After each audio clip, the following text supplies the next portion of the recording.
오늘 저와 여러분 주신 하나님의 말씀 구약성경 느헤미야 9장 6절에서 9절 말씀까지 구약성경 느헤미야 9장 6절에서 9절 말씀 우리 한 절씩 교독하겠습니다. 오직 주는 여호와시라. 하늘과 하늘들의 하늘과 이럴 성신과 땅과 땅 위의 만물과 바다와 그 가운데 모든 것을 지으시고 다 보존하시오니 모든 천군이 주께 경배하나이다. 주는 하나님 여호와시라. 옛적에 아브라함을 택하시고 갈대아 우리에서 인도하여 아브라함을 이루어주시고 그의 마음이 주 앞에서 충성됨을 보시고 그와 더불어 언약을 세우사 가나안 족속과 헷 족속과 아모리 족속과 브리스 족속과 여부스 족속과 기르가스 족속의 땅을 그의 씨에게 주리라 하시더니 그 말씀대로 이루셨사오매 주는 의로우심이로소이다. 주께서 우리 조상들이 애굽에서 고난받는 것을 관찰하시며 홍해에서 그들의 부르짖음을 들으시고 아멘. 오늘 본문 말씀의 주제는 하나님께서 모든 것을 창조하시고 택하시고 들으시고 응답하십니다입니다. 오늘 6절에 보니까 오직 주는 여호와시라. 하늘과 하늘들의 하늘과 이럴 성신과 땅과 땅 위의 만물과 바다와 그 가운데 모든 것을 지으시고 다 보존하시오니 모든 천군이 주께 경배하나이다. 아멘. 오늘부터 6절에서 38절 말씀까지는 이스라엘 백성들이 에스라가 선포하는 율법을 듣게 되고 레위 사람들을 통해서 율법의 말씀을 듣고 회개하는 기도의 내용을 담고 있습니다. 이러한 기도를 인도하는 것은 레위인들입니다. 에스라는 이들의 배후에서 교육하고 그리고 율법을 교육하고 인도하는 역할을 감당했습니다. 이 기도문은 시편 밖에서 찾아볼 수 있는 가장 아름답고 완전한 예배 기도문들 중에 하나라고 알려져 있습니다. 백성들의 거듭되는 배역의 역사에도 불구하고 끝까지 이스라엘 조상들과 맺은 언약에 신실하신 하나님의 은혜를 강조하는 이 기도는 하나님의 은총과 능력을 이렇게 회고합니다. 창조에 대해서 6절에 말씀하고 있고 애국과 홍해에서 9절에서 11절에 하나님께서 행하신 일들에 대해서 증거하고 있고 광야 시내에서 12절에서 21절 말씀에 그 찬양을 드리고 있습니다. 가나안 정복 과정에서 22절에서 25절 말씀, 그리고 사사들을 통해서 26절에서 28절 말씀, 선지자들을 통해서 그리고 현재 상황을 통해 32절에서 38절 말씀까지 하나님은 은총을 베풀어 주셨습니다 라고 이스라엘 백성들이 기도를 하고 있는 기도문을 우리는 보게 됩니다. 주님만이 홀로 우리의 주님이 되어주십니다. 여호와는 스스로 계시는 분이시다 라는 뜻입니다. 영원부터 영원까지 계시인이라는 이 말씀 5절과 아주 매우 잘 어울리는 칭호입니다. 그래서 이 칭호는 하나님께서 인위적으로 조작된 우상들과는 비교될 수 없는 존재이심을 강조하고 있습니다. 시편 86편 10절 말씀에 무릇 주는 위대하사 기이한 일들을 행하시오니 주만이 하나님이시니이다. 아멘. 주께서는 하늘과 하늘 위에 하늘 거기에 딸린 별들을 지으셨습니다. 오늘 본문의 하늘은 궁창을 뜻하는 것이고 하늘들의 하늘은 보다 멀리 떨어져 있는 하늘, 즉 우주를 가리킵니다. 이럴 성씨는 문자적으로는 모든 군대들이라고 하는 뜻을 가지고 있고 주로 천군 천사들을 가리킬 때 사용합니다. 그리고 오늘 이 천사들이나 그리고 오늘 문맥상 이 1월 성신이란 별들을 가리키는 것으로 볼 수 있습니다. 그래서 이 천사들이나 별들은 하나님을 찬양한다라는 의미에서는 매우 밀접한 연관성을 보여줍니다. 즉 1월 성신과 그리고 또한 하늘과 하늘 위의 하늘 이 모든 것들을 표현한 말씀의 의미는 하나님께서는 땅과 그 위에는 온갖 것 모든 것들을 다 지으셨다라는 겁니다. 즉 창조주 대신 하나님을 높이고 있는 것이죠. 그리고 하나님께서는 이 창조한 모든 것들에게 생명을 주십니다. 하늘의 별들이 하나님 앞에 경배하고 하나님은 생명을 주어 보존하여 주십니다. 그리고 자연 질서를 만드시고 그것의 질서가 유지되도록 섭리하신다라는 것이죠.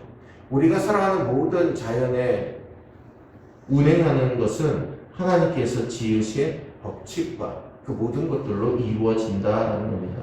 그리고 생물을 지으시고 그 생명을 계속 연장시켜 주십니다. 그래서 우리 피조물들은 스스로 자기 보존 능력을 갖고 있지 못합니다. 하나님께서 우리의 모든 생명을 연장시키시고 우리의 모든 삶을 주장하여 주시는 것이 하나님의 창조의 법칙이기 때문입니다. 오늘 7절 말씀에 주는 하나님 여호와시라 옛적에 아브라함을 택하시고 갈대아 우르에서 인도하여 내시고 아브라함이라는 이름을 주시고 아멘. 하나님께서는 아브라함이라고 하는 사람을 택하시어 우르에서 이끌어내십니다. 그리고 그의 이름을 아브라함이라고 고쳐서 불러주십니다. 오늘 레위인들은 그 많은 사람들 중에 오직 아브라함만을 택하신 사실로 인하여 하나님 앞에 기도하며 영광을 돌리고 있습니다. 주는 하나님 여호와시라고 하는 그 다음 말씀들을 증거하고 있습니다. 하나님께서 메소포타미아 땅에서 우상을 섬기던 아브라함에게 영광 중에 임하셔서 고향 땅을 떠날 것을 명령하십니다. 우상을 섬기던 아브라함을 본토 갈대아 우르에서 떠나게 하신 것은 실로 하나님의 놀라운 능력으로만 가능한 일이고 그야말로 찬양받기에 합당하신 일이었습니다. 당시의 갈대아는 유브라데스 강과 티그리스 강 사이에 메소포타미아 지역 전체를 가리키는 말이 갈대아라고 하는 말입니다.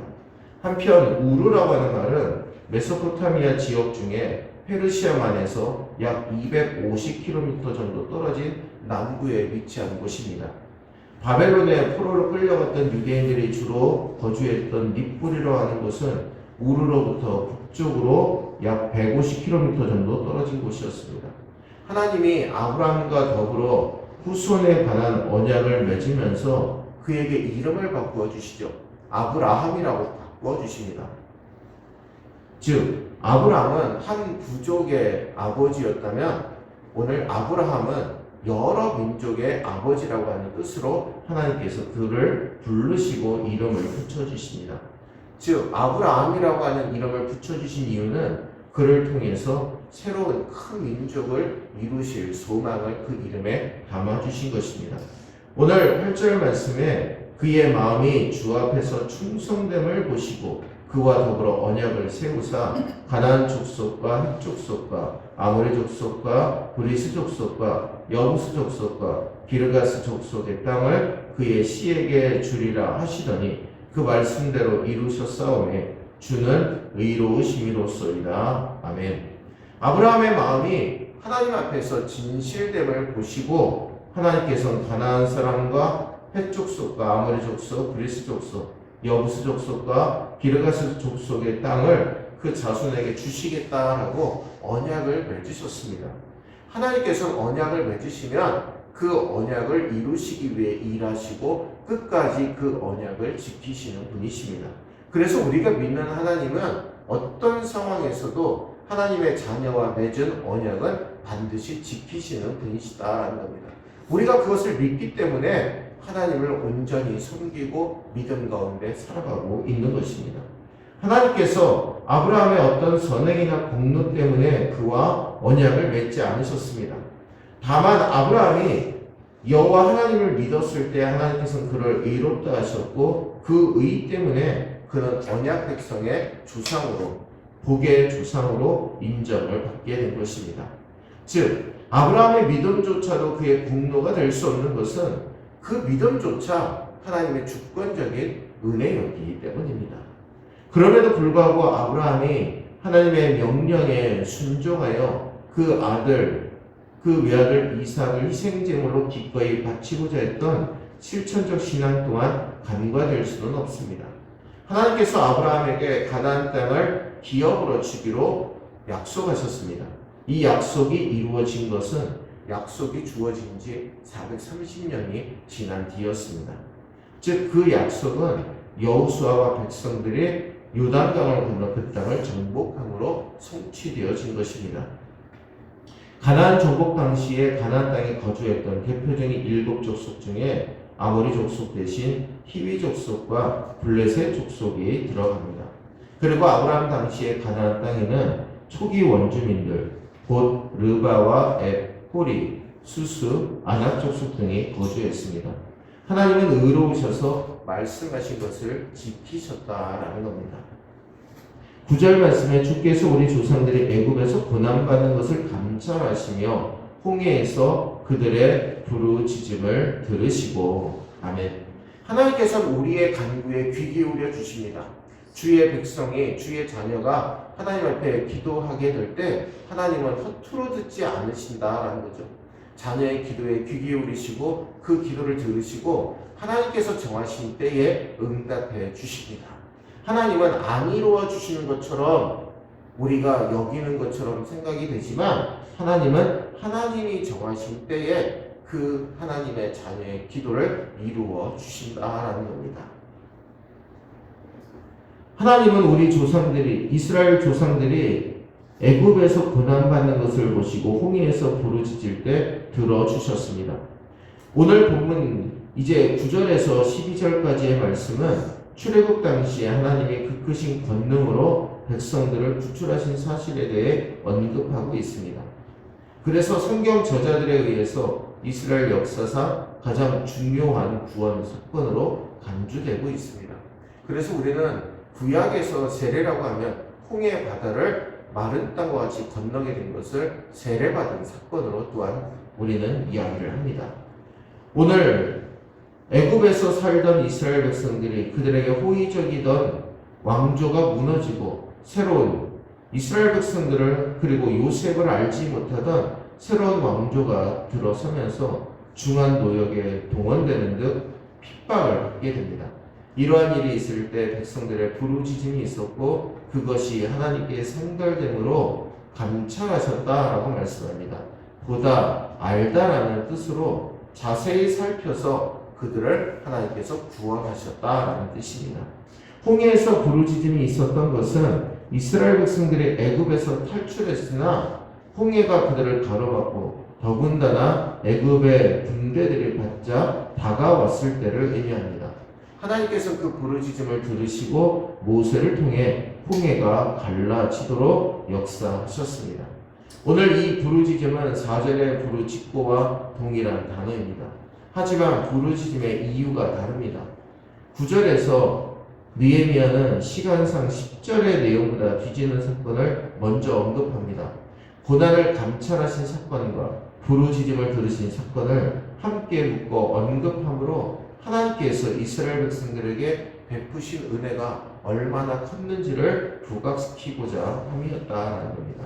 사랑하는 우리 성도 여러분, 천지를 창조하시고 보존하시는 하나님께서 아브라함으로 불러주시고 홍해에서 이스라엘 백성들의 부르짖음에 응답하신 하나님, 오늘 저와 여러분들의 기도에도 하나님은 응답하심을 분명히 믿으시기를 주의 이름으로 축원합니다. 우리의 기도를 들으시고 응답하심을 믿고 확실한 믿음을 갖고 기도하심으로 하나님이 정하신 때에 우리에게 응답하시는 주의 응답하심을 기쁨으로 받아들이시는 그리고 그 뜻대로 살아가시는 우리 모두가 되시기를 주의 이름으로 축원합니다. 기도하겠습니다. 은혜로우신 주님, 우리를 붙들어 주시고 함께하여 주시니 감사를 드립니다. 우리에게 믿음 주신 것도 우리가 능력이 많아서, 우리가 지혜가 많아서 우리가 얻은 것이 아니라 하나님의 주권적인 은혜임을 오늘 우리에게 깨닫게 하시니 감사를 드립니다. 우리가 믿음을 지속하고 믿음 가운데 살아갈 수 있는 것도 하나님의 전적인 은혜임을 고백합니다. 우리를 긍휼히 여겨주시고 주의 은혜 아래 붙들어 주시옵소서. 성령의 은혜 가운데 함께하여 주시고 주님을 높이며 한순간 한순간 한 걸음 한 걸음 주의 뜻 가운데 나아갈 수 있도록 역사하여 주옵소서. 부족함과 연약함 우리를 강건하게 도와주시고 주의 뜻 가운데 승리할 수 있도록 은혜를 더하여 주옵소서. 주님, 이 시간 우리를 불러주셨으니 주님 뜻대로 기도하게 하시고 우리 모두가 주님의 영광을 드높이며 살아갈 수 있도록 복의 복을 더하여 주옵소서. 우리 성도들의 가정과 직장과 자녀들의 삶, 건강과 사업과 영적인 모든 삶 위에 하나님의 형통하심으로 붙들어 주시고 오늘 가정을 위해서 자녀를 위해서 기도하게 될 때 하나님 응답하시고 살아계신 하나님이 우리 모든 삶의 증거 되도록 우리를 사용하여 주옵소서. 거룩하신 예수님의 이름으로 간절히 축복하며 기도하옵나이다. 아멘. 하늘에 계신 우리 아버지여, 이름이 거룩히 여김을 받으시오며 나라의 임하옵시며 뜻이 하늘에서 이룬 것 같이 땅에서도 이루어지이다. 오늘날 우리에게 일용할 양식을 주옵시고 우리가 우리에게 죄 지은 자를 사하여 준 것 같이 우리 죄를 사하여 주옵시고 우리를 시험에 들게 하지 마옵시고 다만 악에서 구하옵소서. 나라와 권세와 영광이 아버지께 영원히 있사옵나이다. 아멘.